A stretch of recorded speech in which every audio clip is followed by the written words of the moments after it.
Hello kids, how are you?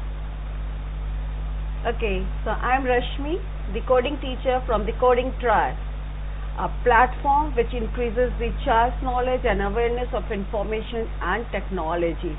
This platform enables each learner to become tech-savvy, tech-driven and tech-enabled.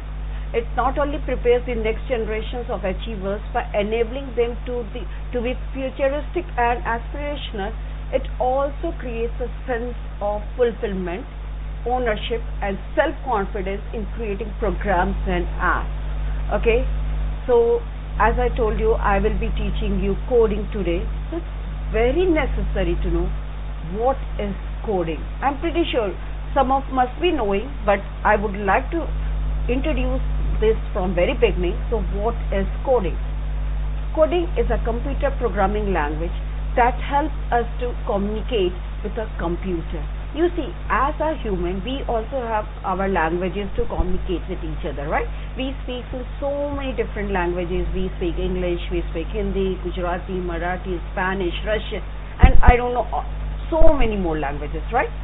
Similarly, computers too have various languages, programming languages, in which we can interact with them. They have more than 700 plus languages, and among them few are really popular. You might have heard the name of Python, HTML, CSS, Java, JavaScript and many more languages. Okay, so we require these languages as our tool to interact with the computer, to give them the instruction, to ask them to perform a specific task.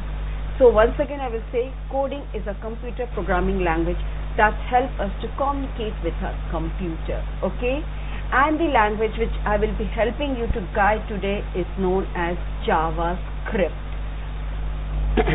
Okay, so now when you know what is coding, it's also necessary to know why we should learn coding.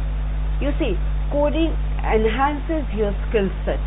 It can also complement your current knowledge. If you work in a people-focused career, learning to code can strengthen your reasoning and logic skills. And if you are in an analytical field, coding can sharpen your ability to work with data. And not only this, coding forces your brain to think about a problem deeply, it organizes your thoughts for the same, apply some logic and then provide with a solution.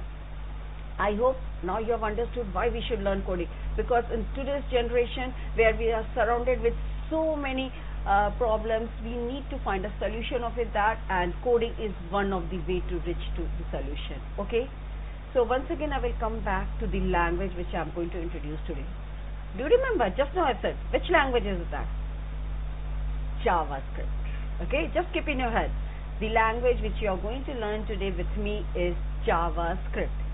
So JavaScript is a dynamic computer programming language and also most popular programming language among programmers, as it's web friendly and it is lightweight.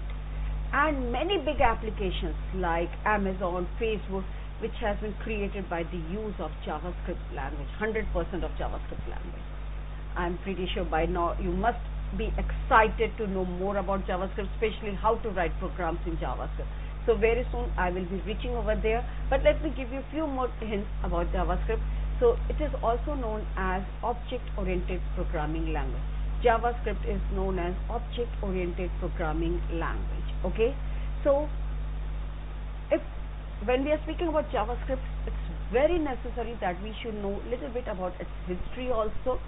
So I can say JavaScript was first known as LiveScript, but Netscape changed its name to JavaScript, possibly because of the excitement being generated by Java during those days, which was really popular. Every programmer was using the programming language Java as their primary language, and JavaScript made its first appearance in Netscape 2 in 1995 with the name LiveScript. Okay, so I can, till now whatever I have said, I can conclude that in few points, that JavaScript is a lightweighted interpretive programming language. It is designed for creating network-centric applications, complementary to and integrated with Java, complementary to and integrated with HTML. Okay, so I know I have given you a lot of theory about JavaScript, and you all must be excited to see how programs can be created with the help of JavaScript language. Okay, so it's time for some practical appearance, and for that we need to write our program. To write the program, we have lots of programs, lots of platforms. Some are online platforms and some are offline platforms. And the platform which I will be using today to write our program is known as code.org, and it is an online platform. Okay, I hope so. You must by now you must be ready to grab further knowledges. So I will be switching my screen to the platform code.org. Just give me a moment.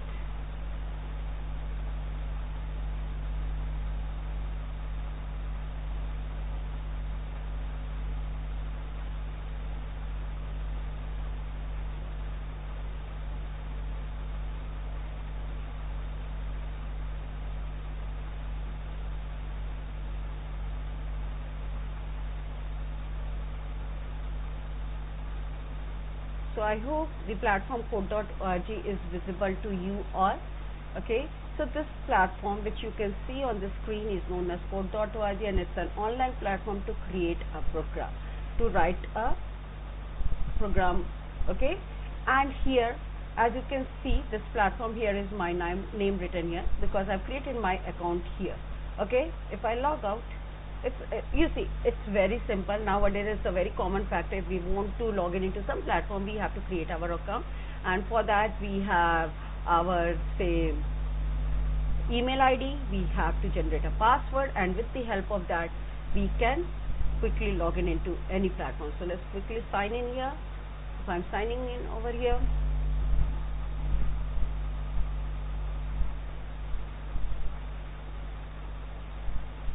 Taking little time, we have to be a little patient, but believe me, this platform is very user friendly and it's very supportive, especially for the beginners. Okay, and that's why I've chosen this platform. And here you can see I've registered my account with the email ID. I have generated a password for this, and now I just need to click on sign in to log in into this platform.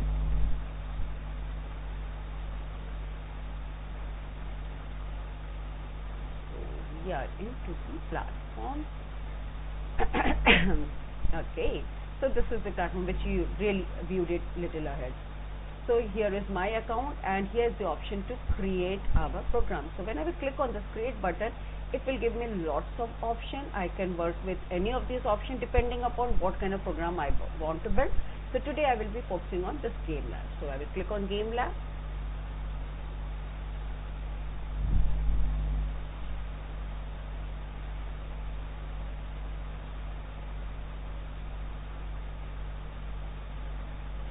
We have to wait for a while till it gets loaded up.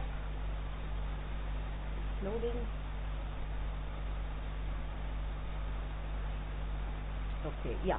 So you can see this is our code.org game lab section. Okay. So this here on the screen you can see the entire screen is divided into three parts. Okay. The first part on the extreme left is our preview section, where we can go and have the output of our program, which we are going to write in the section workspace. This is just like a notepad where we are going to type our code and we will be creating our program. Okay, and whatever program will have an output, we can view it in this preview section. Okay, and in between we are having this toolbox. This toolbox consists of various kinds of code blocks which we require to create our program, and it is divided into various sections. You can see a world, groups, control, variables, and each sections are having their own sets of code, and we can use any of them as per our need. Okay, and the section which we are going to focus on today is sprite section. Okay, so before I explain you more about the sprites and start writing the program, I would like to explain a little bit more about this platform. To write the code, we just simply need two ways. One is block based and one is text based. If you want to write your code in the block based, you can simply click on this show blocks button, which is on the top right. If I click this show block, you see the entire code is getting converted into blocks, and I can further write more codes in the code by simply dragging and dropping the code. Once I drop it, it will get stick to each other, whichever code, and I can drag it from any section. Okay, it's not necessary that I need to drag it from one. I can drag it from any section. Okay, it will just go and stick to each other. And if I want to write the code in the text base, I simply need to click on this show. The entire code is getting converted into this text, and here also still I can drag and drop my code. Whatever code I want, I simply need to drag and drop. Okay, you can see it. But this time it will appear no more in the block base, it's going to appear in the text base. And believe me, I find text base more easier, because when I write my code, let's say I am writing my code, create sprite. You see, when I want to write something, it's giving me automated menu from where I can go and select my desired code. Okay, whatever code I want related, and I can use it in my program. So it's for me it's more convenient, but everyone has their own choices, so you can opt yours. I will be choosing text-based method on this code.org. Okay, so now let's come to our program which we are going to create just now. It will be a small a sort of game, not exactly the entire game I will be, because to create an entire application requires a lot of time. So but I will give you a just a startup of a small game. Okay, and for that, as I said, we are going to focus on sprite section. So what is the sprite? What are the sprites here? This sprites means object. You see, to create any program we require various objects, and JavaScript is any object oriented programming, means whatever we are creating inside the program is an object. Even an account number, a bank number, a phone number is an object over there. My box is an object, my slide is an object. Everything, whatever I am creating in my program is an object. And in our programming language, we refer object as in sprite. Okay, so sprite here means an object. So firstly, what we want here, we want some objects inside our program, and for that I need to tell the computer which object I want in my program. You see, computers are really smart and they do a lot of big stuff, but they will be only supportive and helpful if we are going to give them a proper instruction in a very sequenced manner, because computer follows instructions step by step. So you have to start from the very beginning, and in minute you have to give the instruction for each and every small thing. So firstly, I need to make my computer aware which object I want to create in my game. So let's say I want to create a ball. So how to declare that ball to the computer? For that I have a code which is known as var. Var is the short form of variable, which help us to declare the object. Variable means which will help us to assign some values, right, to my certain variable. So here my variable is my ball. Okay, I am going to create a ball. Fine. And so now my computer knows that I have an object ball. Okay, so next step is to create the object. As I said, we have to do and we have to give instructions for every small bit. So after declaring the name of the object, I need to create that object. Okay, so how to create that object? For that I have a code which is known as create sprite. Okay, which sprite? Ball, and I need to create it. So I'm using this create sprite. Okay, and after create sprite, using this function, I need to assign 4 values, because without those values I won't be able to create sprite. And what are these values are for? You see, if I come here also you will get the option to create sprite. Okay, you can see here, create sprites, go for 4 value, x, y, with height. So x, y stands for the coordinate, means where I want to view my object on the screen. This is the previous section. This is my screen where I am going to view my object, and where exactly I want to view it on this. Like I want to view it on the top left, right bottom, or I want to view it at the center, or at any other place. So for that I need to assign some values for x coordinate and y coordinate. X coordinate decides the object position horizontally on the screen, and y coordinate decides the position vertically on the screen. Okay, and you see, to get the exact value of the coordinates, when you're moving your cursor on the screen, you can see when I'm moving my cursor on the screen, it's giving me the value of x and y. I hope you all are able to see it. So it's giving me the value of x and y, and it's not only giving it here, it's giving me below the run button. See, okay. So either way you can find the x and y value for a specific point. So let's say I want to create my object here. If you click on this show grid, it will give you the grids of this entire screen, and let's say I want to create it here exactly at the center. So at the center it is 200, because here you can see horizontally the width of the screen is 400, and vertically also the width of the screen is 400. First number is for the x-axis and second number is for the y-axis. So if I put my screen, it's 200. So I will be giving the x and y value, let's say 200, and I need to separate the values by comma. So comma 200. If I'm not giving this comma, it will take it as a continuous number, and instead of 200 it will become 200, 200, 200, 2 times it will be joined. Okay, but here I told you we are going to have another 4 numbers, which is width and height. This width and height help us to decide what size object I want to create on the screen. Okay, so let's say that I want to create an object of width of, let's say, 10 and height of, let's say, 40. Okay, I'm just randomly giving any value. So now I have given the name to my sprite. I have created my sprite with the xy width and height. Whenever you are using the command create sprite, which is a function and which takes certain arguments as its value, it takes values for the argument x, value for the argument y, value for the argument width and height. Okay, and I hope the specific roles are clear to you. Okay, so I hope the object has been created. Let's run and see. To see the preview, you have to click on this run button. I clicked on the run button, but you see nothing is visible. Did I do some mistake? Am I wrong somewhere? Yes, I think I am wrong somewhere, because I have already informed you that to give instruction to the computer, we have to give each and every minute instruction to the computer. We have told the computer that we have a sprite which is having name ball, we are creating this sprite with so and so values, but till now we haven't given any instruction to the computer to display this sprite. Have we? That's why the computer is not displaying it. Now to display this sprite, we have a code which is known as draw sprite. Okay, so we will now write the command draw sprite. You see here we are having draw sprite. I will simply drag and drop it here. Okay, so now let's reset and run and see. So you can see this is our sprite which we have created, isn't it? Isn't it amazing? I really find it very amazing. Okay, but now you all must be thinking that ma'am has given the name as ball. It hardly looks like a ball. It is not even an inch close to the ball. I agree with you.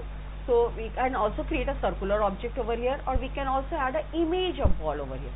Let me quickly help you how we can add an image to the ball. Okay, so now here in this code, on the top of the previous section, you can see we are into the code section.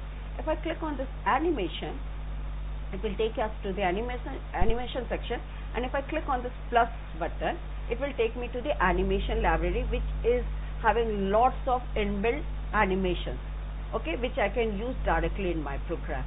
So we now want a ball, right? So I will just click on this sports section, and I will get the option of lot of balls. Let's say that I'm really fond of this ball, this one.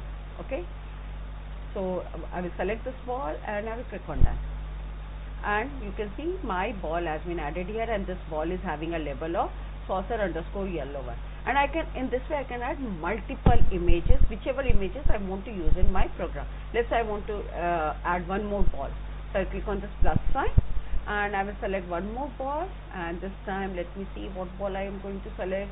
This time let me have this saucer ball. Okay, and you can see whatever ball I am adding, each and every ball is having certain label.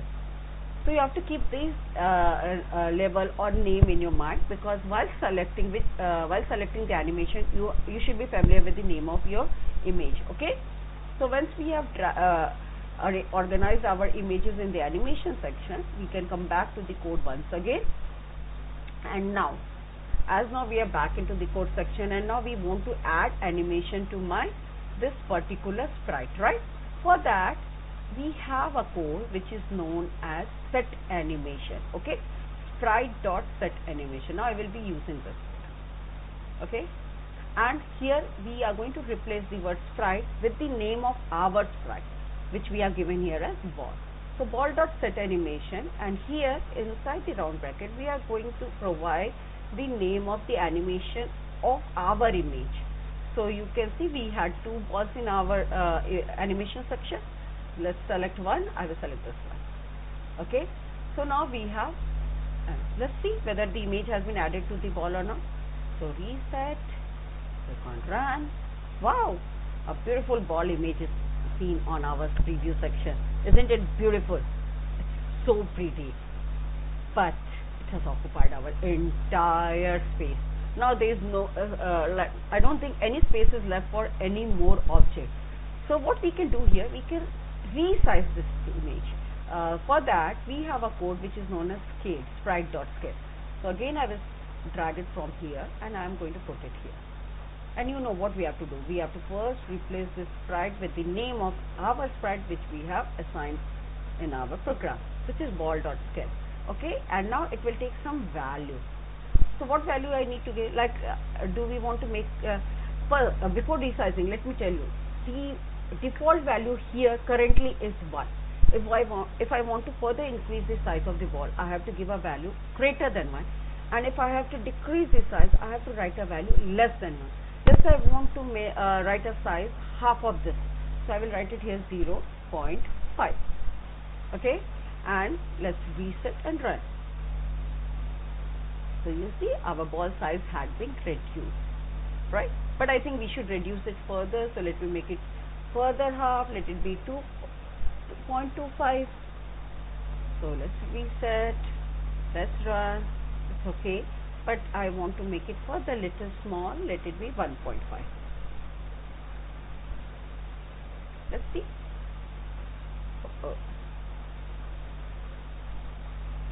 You see how it was giving me, whenever you will be writing something wrong, it's going to hint you. As I said you, this platform is really very user friendly, and it will keep helping you in various ways. It will keep helping you while typing the code. It will keep helping you if you are going to make any mistake while typing your code. It will automatically show the hint where you have gone wrong and what mistake you are doing. Okay, so I did a mistake in writing the value, resizing it, so it gave me the hint. I rectified it, and now this is a sign, and I think it's pretty good to go.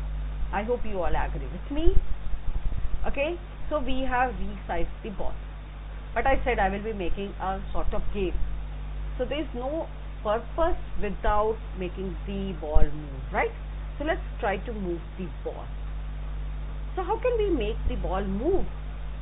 How can I make it move? Which word, like here, if you are having the view, can you guess which can be the word which can help us to add a movement to our ball? Yes, it's velocity. Velocity is something related to the movement, right? And here we have velocity x, we have velocity y. If I want to move my ball on the x-axis, means horizontally, I will be using velocity x. Okay? So let me drag it here and put it here. Sprite, and you know we have to replace this name as ball. So ball dot sprite x, and again I have to give a value. Let's say I will give a value of 3. So now let's reset, run. So what's happening? The ball is moving, but you can see multiple balls. Ball is making images of itself, right? So obviously there is some kind of problem in the program. It's not working perfectly, so we have to do something to make it work properly so that we can have a proper view of the ball, right? Here we can say the ball has made multiple images of itself.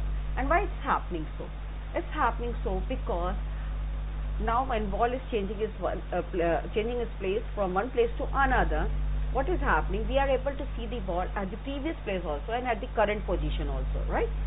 Because the previous one was still there, and as due to movement, the new one is getting created at every new position. So we need to create a background which can delete or hide all the previous images and can only show the current output, the image of the ball at the current place, right? So for that, what we are going to do, we will be using a code which is known as background. Okay, so background is a function which helps us to add certain background color. Okay, and it takes some color name. You can say it's giving me hint. I can add any color from here. I can add a color of my choice. But make sure when you're writing a color, you have to write it under quotes because it's a string data type. Color is a string data type, which means it's alphabetical data, and that you have to always mention it with the help of code. It can be single quote, it can be double quote. So I will just select green color, and let's see now. Yeah, we can see the ball is moving so nicely from one place to another. It's moving on the x-axis. If I want to increase the speed, I want to increase it to 5. So now it's moving in this direction. But can you see the ball is still moving in one direction? Whatever speed I am assigning, it's only moving in single direction. It's going towards the right side. What if I want to make it move on the left side? For that, I just need to change the value by negative sign. It will be -5. And if I reset and run, you can see here the ball has now started moving on the left side. So what we can say here, when we are adding velocity to any object, to any sprite, we need to assign a positive or a negative value for its direction. Positive value on the x-axis will help the ball to move on the right side, and the negative value will help the object to move on the left side on the x-axis. Okay, let's try to now experiment with the y-axis. So for that, but I will be just putting a comment. Now what does this comment mean? When I'm giving this, what does this mean? This means that now computer won't be executing this command. Computer will just come to this line, and when it will see 2 backward slash, it will understand that this line is just for reference and not for execution. Okay, so now let's quickly try to explore the same thing with the y-axis now. You can see I will just replace this with ball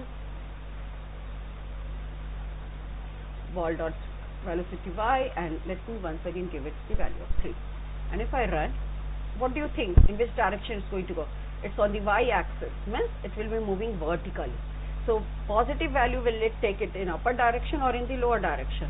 Let's experiment it. So the positive value on the y-axis is taking the object at the lower end, right? And definitely by now you must have understood, by putting the negative value, I can easily move the object on the upper side. Isn't it cool? I hope you are enjoying it. Okay, so now let's remove this sign, comment sign, and let's see what will happen when we are assigning the velocity on both x and y axis together. So let's try to see this. So what's happening? The ball is moving diagonally depending upon the value. Currently it's -5, -3, so it's moving towards the minus on the x-axis will take it on the left side, minus on the y-axis will take it on the upper side. So the ball is currently moving diagonally on the upper left side. If I want to move it on the bottom right side, so I will just remove the minus sign from both the numbers, and you can see the ball has started moving at the bottom right. And if I want to make it move in the upper side but at the left side, so upper left means y-axis will have minus and x will have the positive. Isn't it cool? In this way we can have a command on the direction of the movement of the object, right? So now we have well understood the directions. Okay, so let's move ahead. When our ball is moving, what can you understand here? What are you able to understand, or what are you able to analyze by now?